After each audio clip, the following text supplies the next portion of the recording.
Meet Ifedolapo Omobolade Fajimi, agriculturist, innovator, and co-founder of Graceaion Farms, an aquaculture brand revolutionizing catfish production with 10 innovative products designed for every consumer's convenience.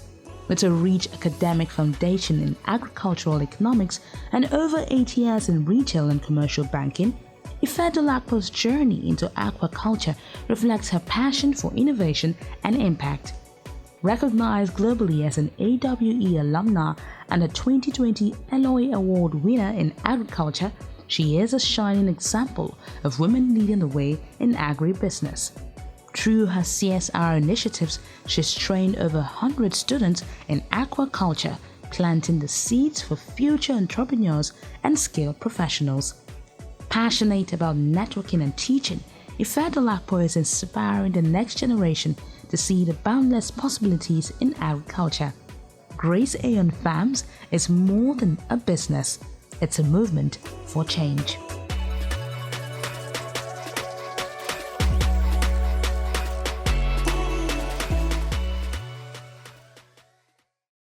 Hello, I'm Ifedolapo Fajimi, co-founder Graceaion Farms. So Graceaion Farms, our registered name is Graceaion Investment Limited, but we are trading as Graceaion Farms. We are purely into the business of aquaculture, that's farming of fish and the supporting value chain. So Graceaion Farms is a household name in aquaculture. We farm fish. Our flagship product is Catfish, which is the commonest or the most popular commercial fish product in Nigeria. We currently also into tilapia production. So Graceaion Farm started out as a fish farming business, but currently we have grown into value addition, into support services like farm setup, farm management, trainings, consultancies, and all.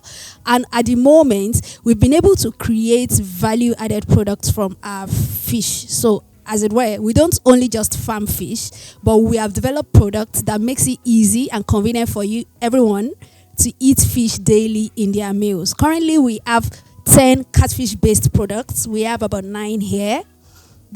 Like 2 other products are not here that are fresh, and because of studio and all of that, we don't want to bring them here. So we have these dry products that are fish-based. So I'll take you through each and every one of them.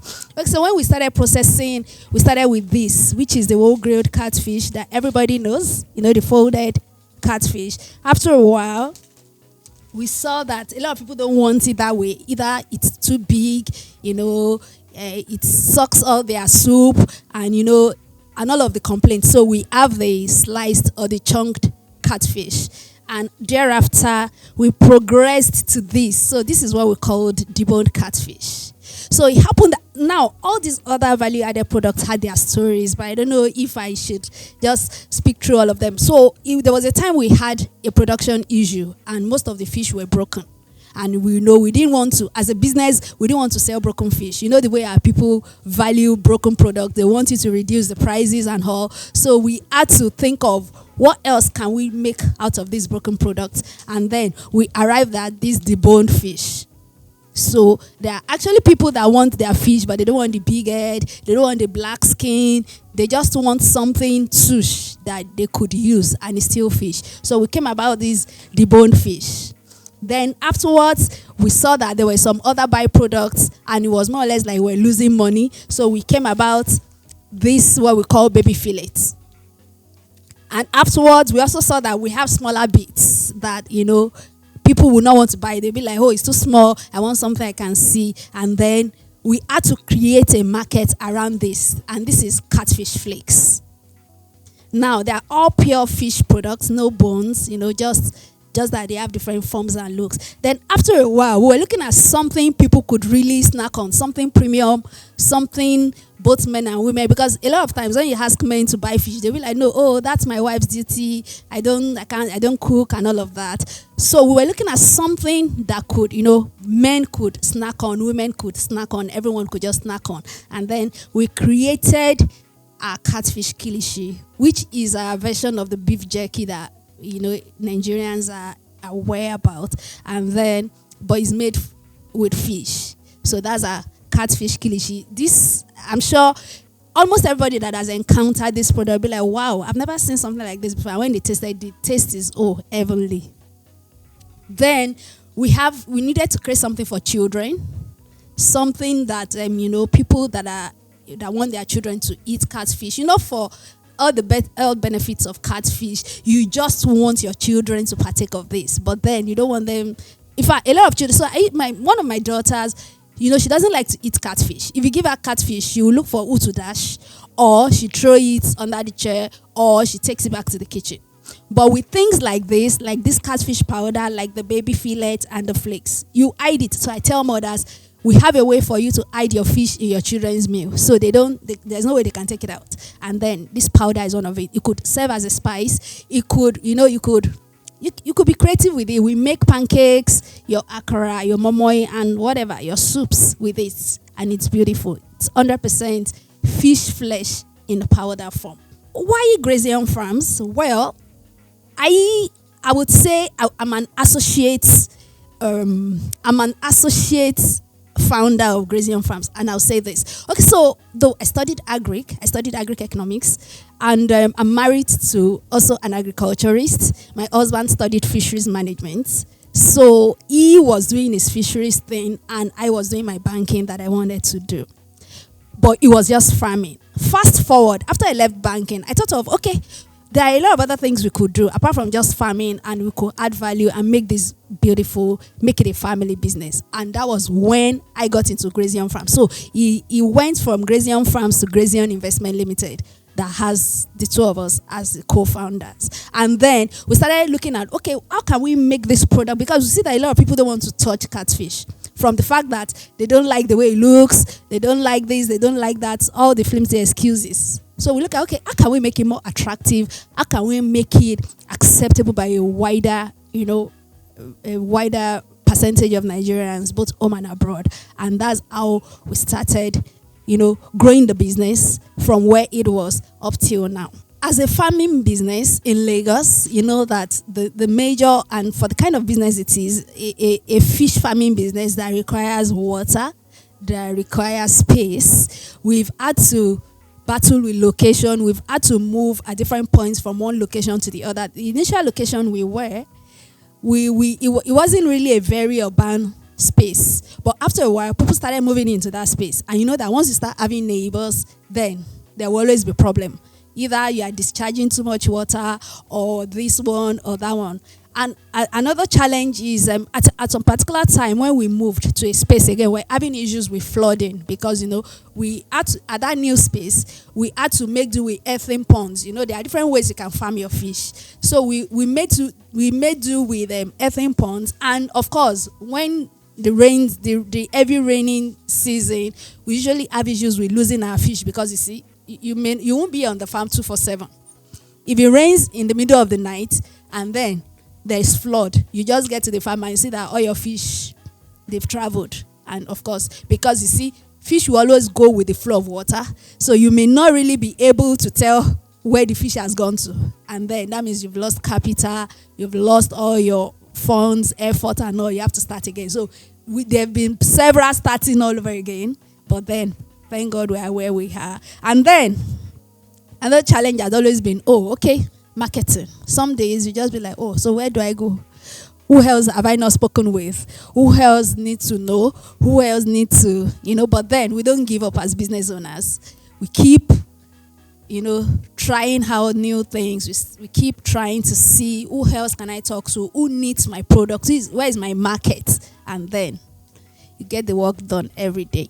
Success stories, a lot actually.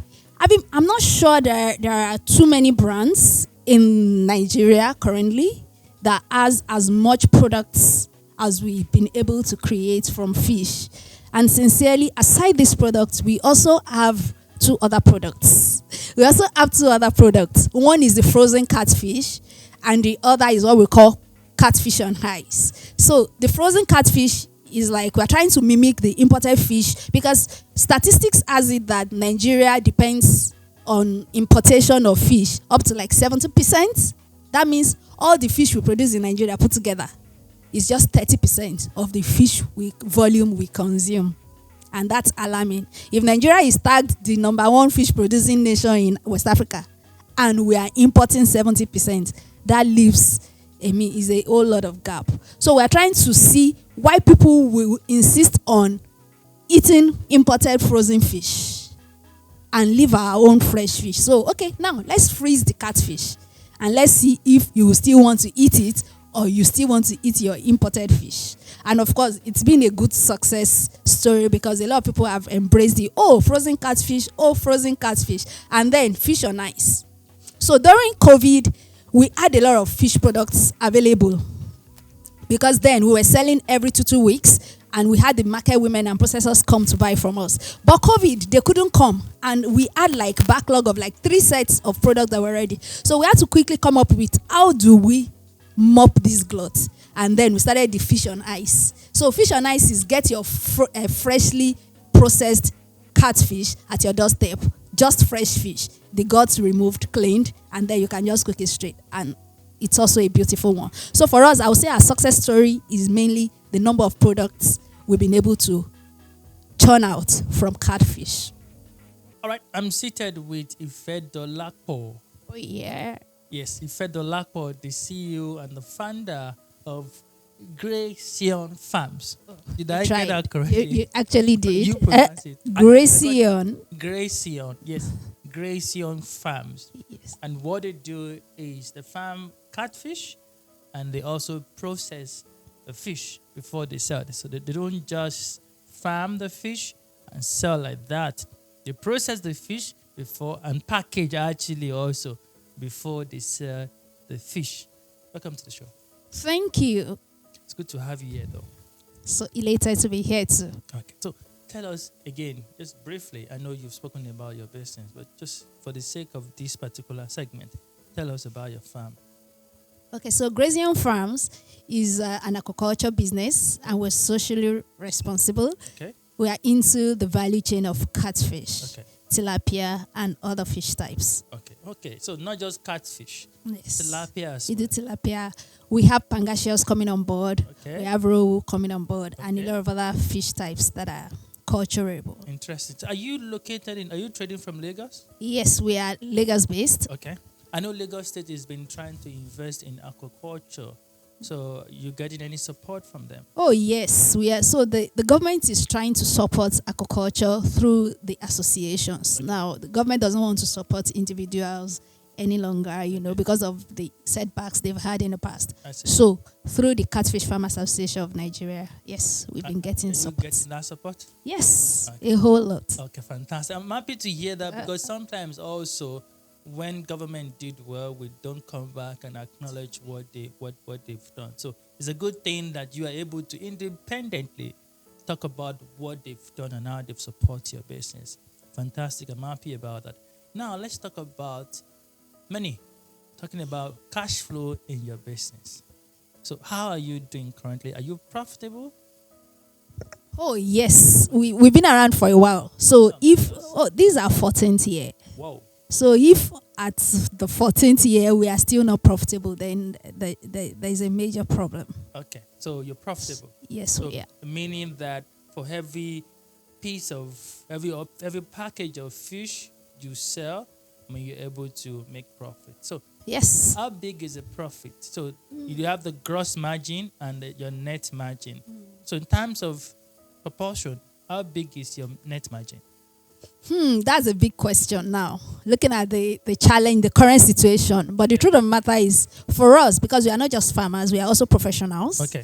So from what we're taught in school, Yes. we know that food is a basic necessity. Mhm. And local food is even more basic. That's true. And it should be affordable. That's true. So as it were, we may not be able to do the general economic gross profit margin, which is Why? like, okay, so because if you're going to do that, then it's making the food not so affordable anymore. Okay. What I mean is, okay, economics will tell you minimum of 35% gross margin and all that and all that. So what is your gross margin? Okay, so our gross margin depends, is product dependent. Okay. So Average. average, let's say, Or give us a range. well, range, I'll say from 20 to 40. Okay, your gross margin. What about your net margin? Okay, net is like 15 currently. Okay, net after tax or before tax? Before tax, Before definitely. tax. I mean, not too bad. In terms of volume, so what type of volume are you doing? Monthly. Yeah, let's say monthly. So monthly, if you put it all like more or less now like the group, that's the farming and the processing and all. Yeah. We'll be doing like, say, 6M Okay. monthly Okay. That's revenue, not bad. Okay. right? Gross, right? Okay, all right. That's not bad. All right, so let's now talk about how you manage the cash flow. Okay. So what are some of the major problems that you're facing in managing your cash flow? Do you have enough working capital to be able to afford your inventory or your raw materials? Or are you taking up any facility to finance that before you pay back? What is happening? Just tell us. Okay, so as a business, definitely we have running facilities. Okay.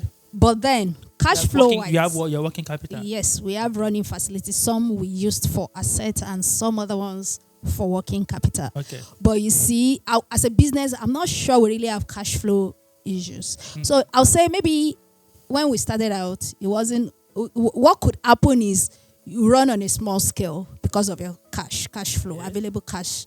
Now you could, as a farmer, you could really scale to whatever you're able to afford, as it were. Okay. Bottom line is you are sure what you have will take you through what you're doing. Mm-hmm. So at the moment, we don't really have such cash flow issues. But of course, if it capital, yes, now we'll always need because we can always scale.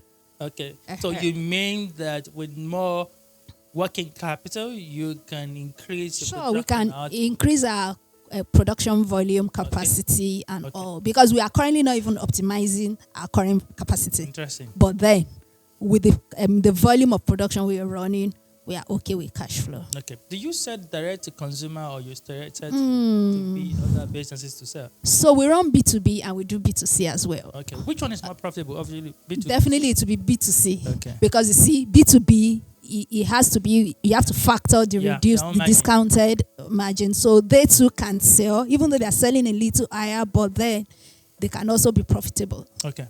So What is your cost of production? cost of production for which?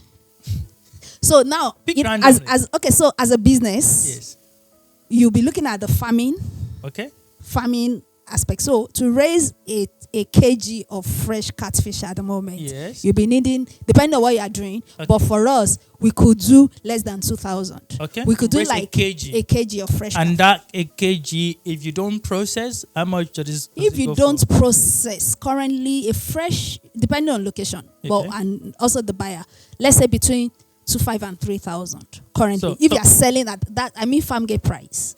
At farm gate price. As at today. What is farm gate price? So farm gate price is the price the farmer sells to whoever. So the farmer can sell up to 3,000 Yes, naira. yes. But of course, it costs about 2,000 naira to raise the kg. Yes. So that a kg can be sold for 3,000 naira. Yes. So there's a margin of up to about 33%. So now another thing is, practices vary from farmers to farmers. That's correct. So if a farmer is using, say, commercial feeds. Yes. What I mean by commercial feeds is already packaged feeds. Like, I don't want to mention brands, but there are brands like ready-made brands of meals. Okay.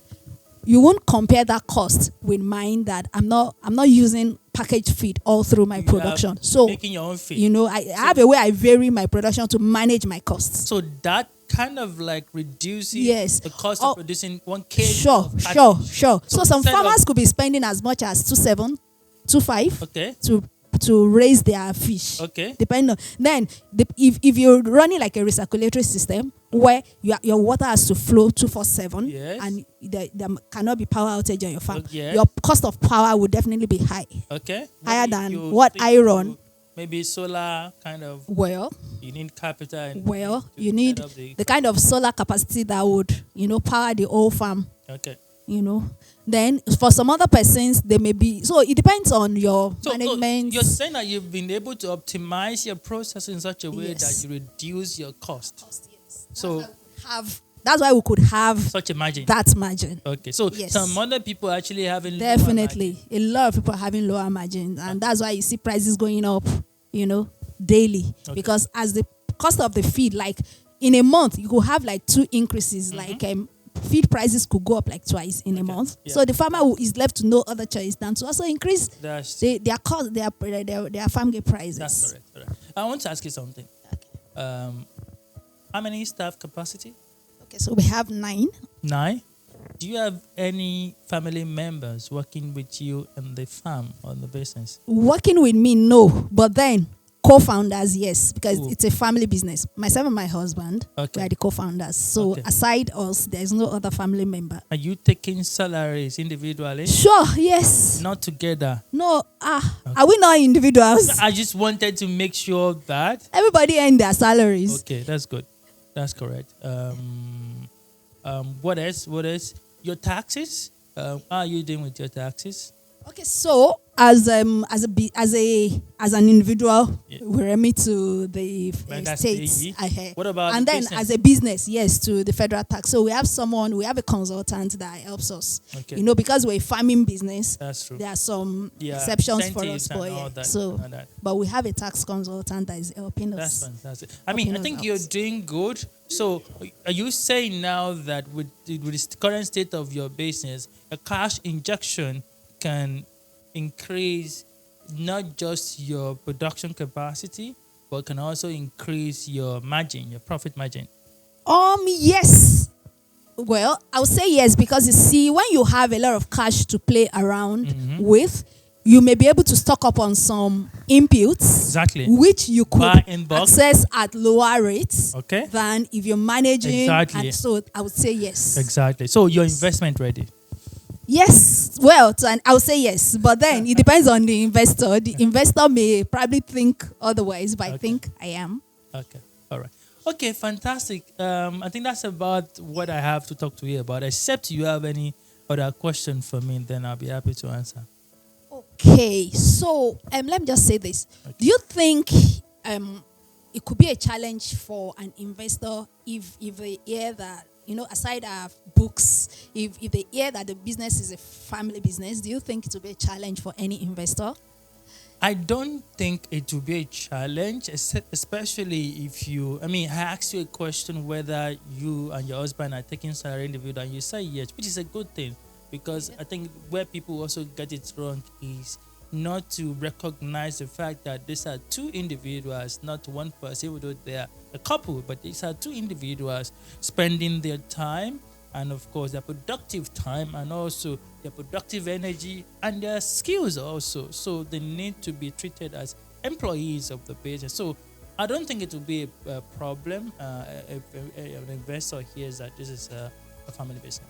Okay. A family business is relative, because you and your husband started it doesn't make it a family business. Sure. It's just that the principal partners are you and your husband. Okay. So if you were an investor, would you be willing to invest in Graceaion Farms? Definitely. Okay. You've been running for 14 years. For a business to survive for 14 years, it is no small feat. Okay. It means that you've learned the process, you know the market. We can call you a domain expert in a sense. So, yeah. Okay. Thank you I so think much. that will be all. You're welcome. All right.